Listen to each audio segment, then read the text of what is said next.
यो भैँसीको नाम हो डोनाल्ड ट्रम्प। डोनाल्ड ट्रम्पको जस्तो कपाल भएकै कारण बलिबाट अन्तिम समयमा बचाइयो बंगलादेशको यो भाइरल भैँसी। बंगलादेशमा बकरिदका लागि बलि दिन तयार पारिएको एउटा दुर्लभ अल्बिनो सेतो भैँसी अहिले सामाजिक सञ्जालमा सनसनी भरेपछि मृत्युको मुखबाट बचेको छ।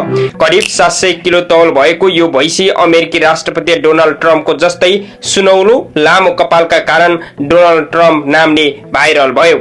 सामाजिक सञ्जालमा भिडियो आगोझै फैलिएपछि हजारौं मानिस केवल यसलाई हेर्न र फोटो खिच्न पुग्न थाले।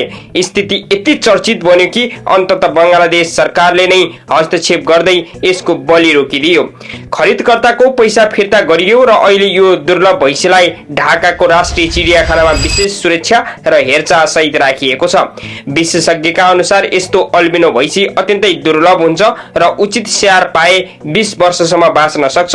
तर घाम प्रति निकै संवेदनशील हुने भएकाले यसको विशेष हेरचाह आवश्यक पर्छ। एउटा भाइरल भिडियोले र त्यसैमाथि उक्त भैँसीको एउटा अनौठो नाम र लाखौं मानिसको चासो, अन्ततः यही चर्चाले एउटा दुर्लभ जीवनको ज्यान बचाएको छ।